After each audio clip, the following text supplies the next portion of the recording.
I'm Dwayne Brown. Tonight on KPBS Evening Edition. For every Steve Jobs or Elon Musk, there's a need for high-skilled tech workers.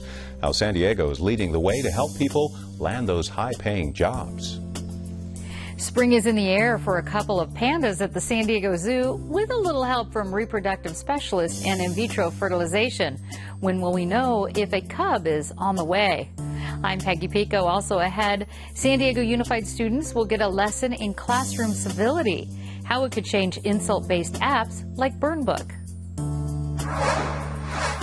I really can do a lot of jobs if they let me show them. The largest deportation wave in U.S. history can be found in Tijuana. The men and women trying to make a life in a country that feels more like another world. KPBS Evening Edition starts right now.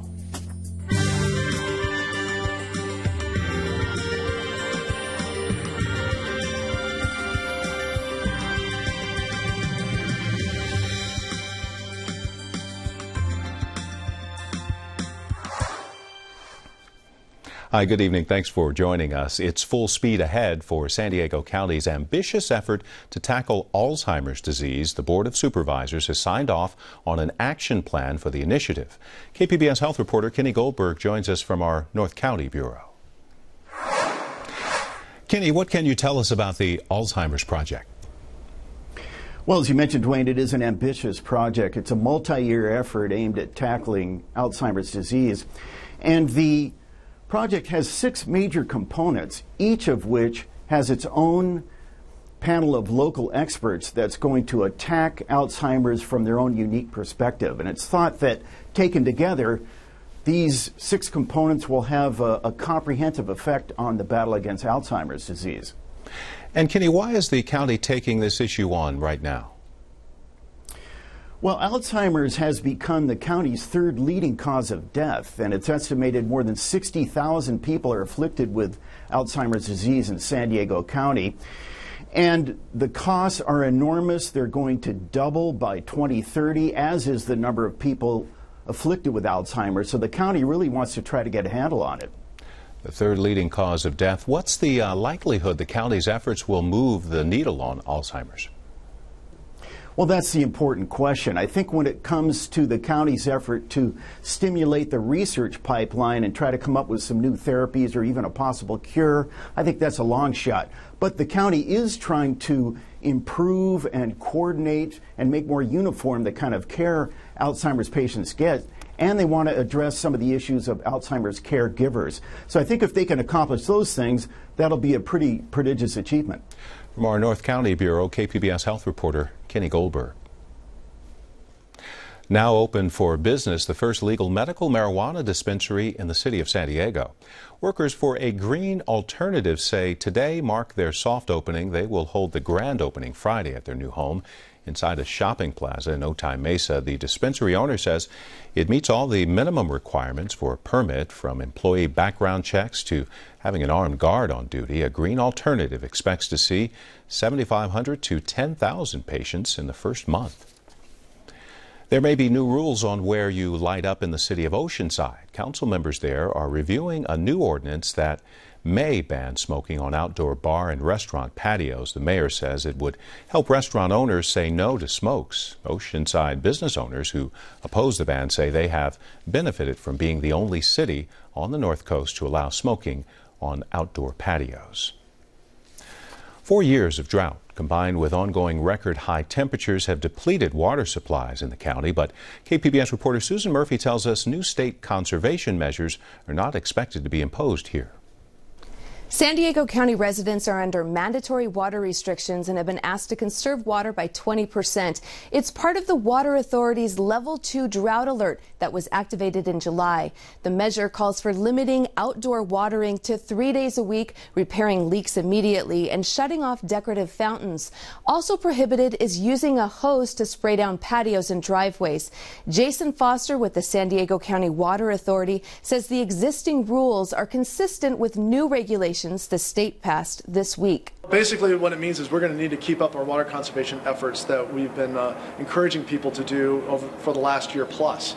Local reservoirs account for up to 10% of the county's water supply. They've dropped to less than half of their capacity. More troubling is the Sierra snowpack. It's at 13% of average. The usual spring melt provides 1/5 of the region's supply. The county gets the majority of its water from the Colorado River. The Water Authority says those supplies remain stable even though snowpack levels are below average. Continued conservation, water recycling projects, and the Carlsbad desalination plant that is set to open in November are expected to help offset further deficits as we head into our dry season. Susan Murphy, KPBS News. A growing number of deportees in Tijuana lived years, sometimes decades, in the U.S. Many were forced to leave families and homes behind. This survey of northern border migration shows how many plan to return to the U.S. The numbers are declining. As KPBS Fronteras reporter Jean Guerrero tells us, many have lost hope and are trying to find jobs in TJ. Every day at sunrise, dozens of deportees gather on a block about 5 miles south of the border in Tijuana. Passers-by seeking plumbers, electricians, or construction workers for cheap pick them up from this spot. These men are trying to assimilate back into Mexico, an alien place for them. They're part of the largest deportation wave in American history. Many have families and homes in the U.S. But for now, many have given up trying to go back. Crossing has become too difficult. Smugglers are more expensive, border agents are more numerous. Some fear going to federal prison after repeat immigration violations. Now they're just trying to find work in Tijuana, where most are forced to work in the informal labor market. I've bought all these tools with money I saved to do the work I need to do. Cesar Jimenez Sanchez lived in the U.S. for 32 years before he was deported from Santana, California following a DUI. In recent years, U.S. immigration officials have been going after immigrants who committed crimes, but many deportees are guilty of no more than a traffic violation. Jimenez has a wife and 8 children north of the border. For the past 5 years, Jimenez has waited at this corner in front of Costco every morning, hoping someone will pick him up to fix pipes or lay bricks in exchange for the equivalent of about $10 or $15. This is the only block we have, the only corner where we can find work. We have nowhere else. In the U.S., Jimenez had a construction license. But since he was deported, he's had a hard time finding a formal job. I'm illegal all over again here because I don't have papers. I don't have anything.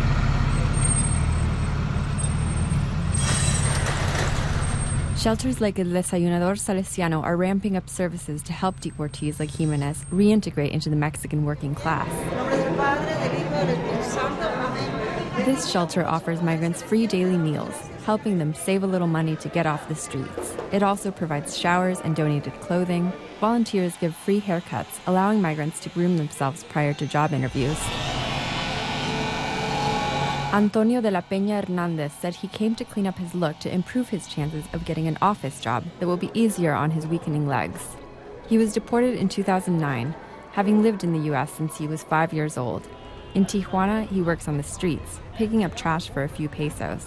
But Mexicans perceive him as an outsider. He says he has been beaten and robbed. Like many older deportees, he's had an especially hard time assimilating back into Mexico, where age discrimination is rampant in the workplace. Over the years, the average age of deportees has gone up. Ever since I was a kid, I've been working. And now, I don't know where to start. La Casa del Migrante, Tijuana's first migrant shelter, has also been adapting its programs to the changes in the deportee population. Father Pat Murphy, the shelter director, says the proximity of Tijuana to the U.S. makes immigrants want to stay and work here, hoping their relatives will visit. The last year and a half, it's become real evident that people are tired about trying to cross, and a lot of people want to reestablish themselves in Tijuana. Why? Because their family's on the other side. The shelter assists migrants in obtaining official documents, such as birth certificates. Volunteers help them set up email addresses, write resumes, and improve their wardrobe. Because a rising number of deportees have been ripped from their families, many show signs of anxiety and other mental health problems. So the shelter now offers a full-time psychologist. Everyone who's deported has some kind of depression, you know. Father Pat Murphy says most deportees are resilient and after a few days at the shelter are ready to work. They just, as we say in Spanish, ya tiene ganas, no? Yeah, they really have this spirit that they want to do something. Only deportees who show these ganas are allowed to stay longer term at the shelter. In the shelter's library, migrants like Mario Riojas can spend weeks consulting inspirational books such as the Bible, self-help texts, and entrepreneurship manuals. Riojas migrated to the U.S. when he was 18. He started a construction business, hiring as many as 60 people at a time. When he was deported after a routine traffic inspection, he lost everything. After multiple failed attempts at recrossing, immigration officials threatened to put him in federal prison.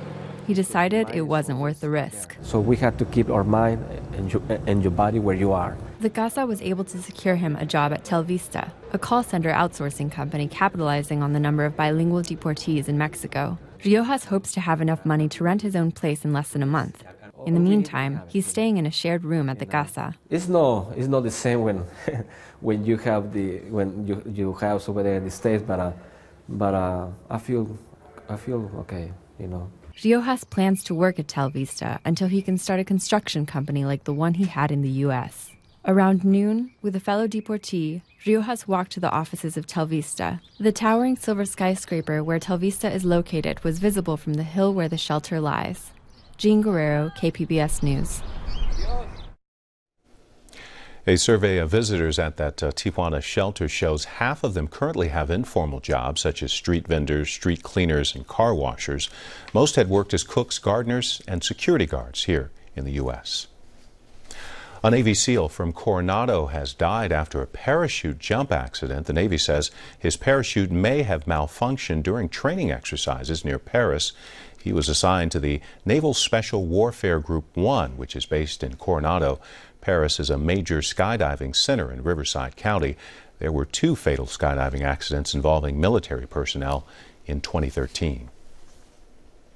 There are new details tonight in the death of a baby girl found in an Imperial Beach dumpster. There's evidence the baby's family was a target.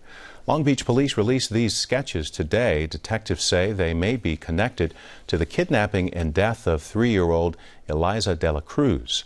Officers found her body in January before her kidnapping. Police say someone fired at her parents and uncle at their home in Long Beach. Police also released new surveillance video. LA Times reports it shows the baby and her mother walking away from a bus stop. Detectives say the black SUV was following the bus. They also say the SUV driver stopped and chatted with the mother. Hours later, her family was attacked. So far, there are no arrests in the case. Health insurance giant Blue Shield loses its tax-exempt status from the state. The decision comes after an audit and criticism over rate increases, executive pay, and financial reserves. The state's 3rd largest health insurer may now be on the hook for tens of millions of dollars in state taxes each year. San Diego school kids will get a chance to learn how to express themselves with more civility. Peggy Pico explains how. The annual Restoring Civility to Civic Dialogue Conference starts Friday, and this year's emphasis is civil conversations for students. Joining me with the details are my guest, Mesa College political professor Carl Luna, and president of the National Conflict Resolution Center, Stephen Dinkin, keynote speaker at the conference, and welcome. Thank you. Now, Carl, the definition, what is it, of civility, and are there guidelines for civil discourse? Well, if you break it down to the Latin, you're talking about the cives, the people, and the civil, bringing together the people into the community, the civitatis. So civil is what builds community. Incivility is what breaks communities apart. Civil dialogue can be heated. It can be conflict and the resolution of conflict, but it's aiming at benefiting everyone in the community. That's how you get there, is the process. So it sounds like you can disagree, but you have to do it in certain ways. Well, you can disagree, just understanding that there's a common goal to reach a common good. And Steve, you were a conflict resolution specialist. How is civic discourse and conflict resolution related or linked? Well, they are related in the sense that conflict resolution is the idea of managing conflict, and civil discourse, if individuals are unable to communicate around differences in a civil way, that often leads to conflict. I see. And Carl, this year you're partnering with the San Diego Unified School District, I understand, to create classroom civility. So what is that going to look like? Well, our effort this year was to develop what we're calling the Celebrating Civility Awards, where we ask seniors in the high schools to write or perform artistic pieces or do a piece of art reflecting on what is civility, how do you see it in your campus and your community, and we're going to celebrate the top 13 student nominees and give out some scholarship awards on Friday as part of a program to start getting a dialogue going in the schools and in the curriculum about teaching basic skills of civility and civil dialogue to our students today so they can be effective members of our community tomorrow. And tell us again, what sorts of things are they doing specifically to be able to apply for these awards or participate? Well, the students wrote classic essays on what civility has meant in their life. They did some art installations, some sculptures, some cutout graphics. Several students did songs, and it's just an interesting mix. And what will be interesting at the and fun at the conference is to look at their work and then celebrate a commitment of a new generation to civility. Well, Steve, the National Conflict Resolution actually has special programs at the school as well. What are some of the most common conflicts you see on campus? Well, there are often conflicts between, young children. That it could be an issue of bullying. There's oftentimes a range of issues dealing with the teachers. It might not even be just with the students. It could be between two faculty members. Even the administrative individuals get involved in conflicts in the school. And then in the broader community, you have the parents. Once the parents get involved, it's a whole web of individuals that are tied to the school. So it can be the children, the parents, the administrators, the teachers. So how effective are the programs then in trying to bridge those gaps between all those moving parts? Well, we've been working over the last many years at the National Conflict Resolution Center to develop innovative programming around communication, using communication skills as a way to navigate through differences and to bring people together toward a common understanding. So whether it's mediating a case or using communication skills as a way to proactively deal with the conflict before it really escalates and becomes intractable. Sure. Well, speaking of communication, the app Burn Book, I'm sure you're aware of it. It allows students to post insults, bullying remarks, terrible pictures or comments where other people can see them about their fellow students. How do you counteract something like that? It takes a community to counteract something like that because you got to bring students out of themselves. You're at a particularly nihilistic age when you're going through your teen years, and remember that they are part of the broader community, that there is a negativity associated with being so negative. You're working against a popular culture which says you're all that, and part of it is to teach students you're not all that. You're part of the broader community, and what you do to others comes back to you. That's all respect is treating others as you'd like them to treat yourself. I think somebody said that a few thousand years ago. I think they did, right. Carl Luna and Steve Dinkin, thank you so much for joining us on this. Now, the Restoring Civility to Civic Dialogue Conference starts this Friday, March 20th at the University of San Diego's Joan Kroc Institute for Peace and Justice. For more information, go to kppbs.org.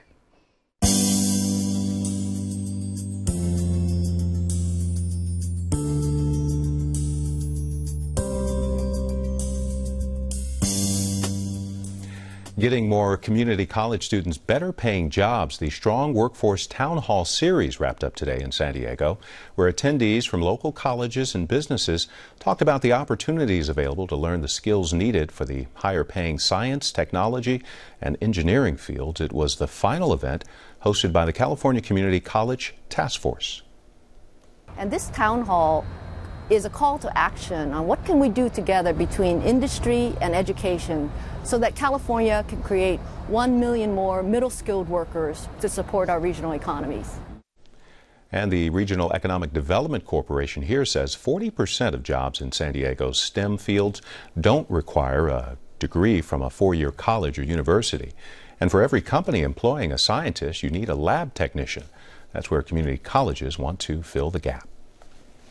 There's a new deal to help California students transfer to historically black colleges and universities. The California Community College Board signed an agreement with 9 colleges and universities. Now there's a transfer admission guarantee for community college students in California to finish their degrees at these schools. This has just been a great day for us in the state of California and for the inaugural group of historically black colleges and universities, and we're looking forward to extending the grant that we initially awarded to create more pathways for our students through additional MOUs with other historically black colleges and universities. Supporters of the program hope it encourages more graduates of historically black colleges to return to California to complete their studies in post-bachelor programs. Spring is in the air at the San Diego Zoo with a little help from a reproductive specialist. Peggy Pico explains how pandas, rhinos, even butterflies are all getting into the act. To be clear, this is not panda porn we're talking about. Instead, reproductive experts are closely watching to see if the artificial insemination of Bayun will result in another panda cub. Joining me with a spring update from the San Diego Zoo and Safari Park are Global Ambassador Rick Schwartz and Barbara Durant, Director of Reproductive Physiology at the San Diego Zoo Institute for Conservation Research. And Barbara, why did the zoo make the decision to artificially inseminate Bayun instead of letting her and her longtime partner, Gao Gao, just do things naturally? We actually did introduce them for natural breeding. They have produced 5 cubs by natural breeding, and they were ready. They were both interested, and we introduced them, and they just didn't actually make the right connection.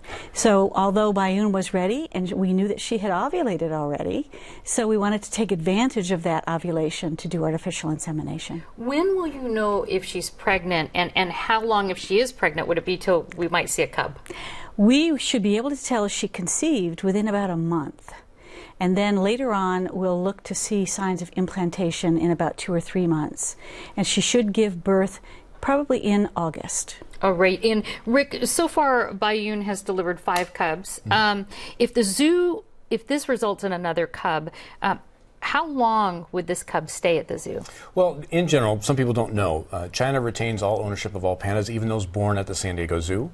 The agreement, though, does state that they'll stay at the San Diego Zoo till at least age 3. At that point, China can choose to leave them at the San Diego Zoo longer, which has happened in the past, or sometimes ask for them to come back to China to be part of one of the breeding programs there or conservation efforts on that side. So the cubs stay here for a little while, typically? Yeah, because essentially that mimics how long a cub would be with mom through the process of weaning and then still spending time with mom and eventually then going out on their own. They are solitary by nature, so when they reach that age point, that's when they would venture out. They're ready to fly the coop there. Barbara, there's one northern white rhino. I want to move on to a different species here in the safari park. She's one of only a handful left in the entire world, I understand.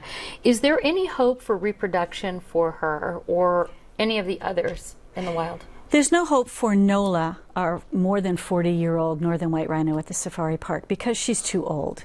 However, she may still have viable eggs, and we may be able to harvest them. But there are 3 in a conservancy in Kenya. There's a possibility that 2 of those females could reproduce. There's a 5th one in the Czech Republic who is also too old to reproduce. We have saved cells, a number of different types of cells, from up to 12 northern white rhinos. So it's a very small population, but we do have cells. We could actually bring that species back from the edge of extinction. And I actually said in the wild, but they are all in captivity. That's correct. Right, correct. So Rick, we're talking about conservation efforts, we're talking about springtime and helping populations move forward. Part of the zoo's conservation effort, I understand, is the yearly butterfly jungle at Safari Park. Tell us more about that. Well, a lot of people don't realize, I think, is you can go to the zoo or Safari Park and thoroughly enjoy your day, have great experiences, and walk out of there having learned something and had fun, probably get a little sun on your face as well. Everything you do there, every experience you have is tied to one of our conservation efforts one way or another. Butterfly Jungle is no different. A great example would be that for Butterfly Jungle, we've partnered with communities around the globe where these butterflies are native, basically hired them to protect the forest so they can harvest some of the cocoons and chrysalis to send to us for Butterfly Jungle, allowing our guests to experience such a great opportunity to walk through all these butterflies. But then it also becomes a monetary value for the forest. So the forest is preserved instead of harvested for other needs. You know, it's one of those things where people think conservation is just about making more animals and setting them free. The reality is you work with communities and cultures where those animals are native to help protect those habitats. And we saw the pictures there, and the kids seem to just really, really enjoy this. Yes. But I'm sure anybody would if you have a beautiful butterfly land on you. Barbara, what other animal species is the zoo actively trying to increase population levels? Well, virtually every species that we have in our collection is part of a breeding program. So all three rhino species, the southern white rhino, the northern white rhino, the greater one-horned rhino, also the black rhino, virtually all of our primate species, and a number of hoofstock species, which you'll see babies if you go to the safari park. We reproduce a great number of hoofstock species. So really, virtually every species in our collection is part of a breeding program. And there are little babies out there, I know for a fact. We're out of time, though, so Rick Schwartz and Barbara Duran, thank you so much for the update. Thank you. Thank you. I'm Judy Woodruff. On the next News Hour, we head to the Twin Cities in search of the best places for young people to succeed. That's Wednesday on the PBS News Hour.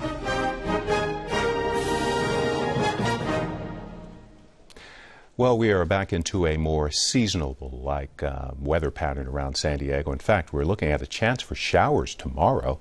70s expected along the coast. You can see a mix of sun and clouds over the next few days. The inland valleys are also looking at mostly 70s. Cooler in the mountains with 50s and 60s. And in the desert, plenty of sun, back into the 80s. Here's a look at what we're working on for tomorrow in the KPBS newsroom, taking a closer look at the Rio Grande. Federal reports show urban water pollution have changed the river. Plus, meet the community who has relied on these waters for centuries. And on Midday Edition on the radio, state water officials say they want to ring some alarm bells with their new water restrictions. How loud are those alarms going to be here? Join us at noon on KPBS Radio. Of course, you can find tonight's stories on our website, kpbs.org/evening edition. Thanks for joining us. You have a great night.